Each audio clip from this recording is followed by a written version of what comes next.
Hello, my self Shakti Singh Dhaka.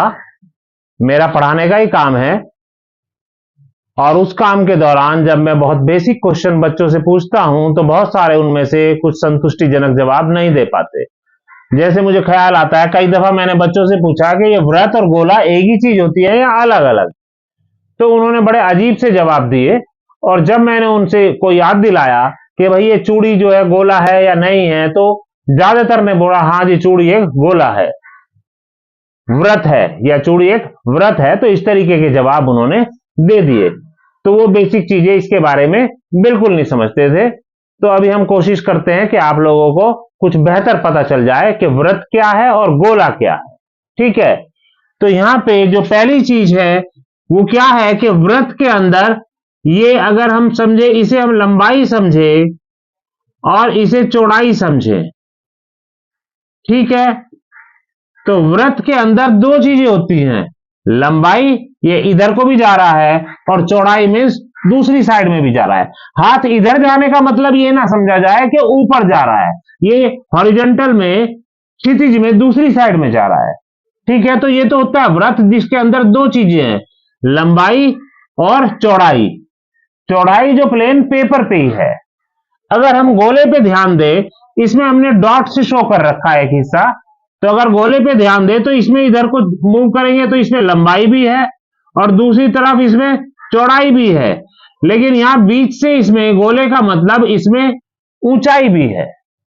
तो दोनों में एक बेसिक अंतर तो ये हो जाता है कि व्रत के अंदर केवल लंबाई और चौड़ाई होती है, जबकि गोले के अंदर लंबाई, चौड़ाई और ऊंचाई भी होती है।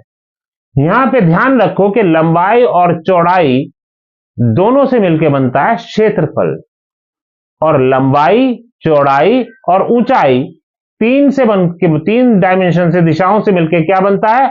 आयतन। तो पहला कॉन्सेप्ट क्या होता है कि व्रत के अंदर केवल क्षेत्रफल होता है, जबकि गोले के अंदर क्षेत्रफल तो होता ही है, इसका पृष्ठ क्षेत्रफल, लेकिन साथ में इसका आयतन भी होता है।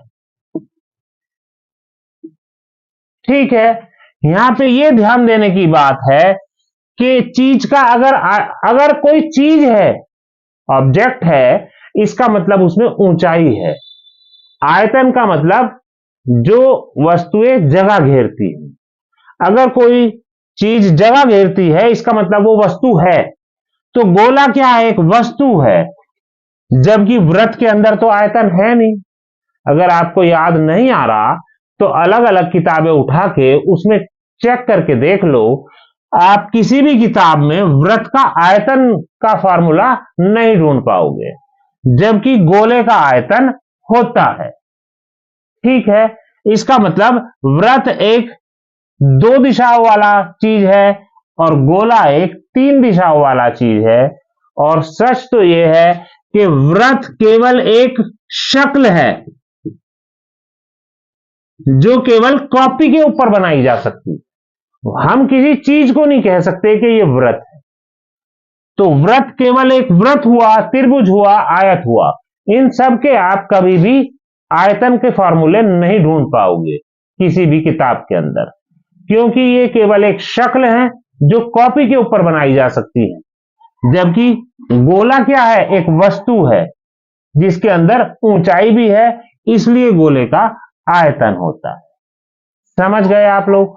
तो भविष्य में इस तरीके की बेसिक चीजों पे ध्यान दिया जाए। ओके।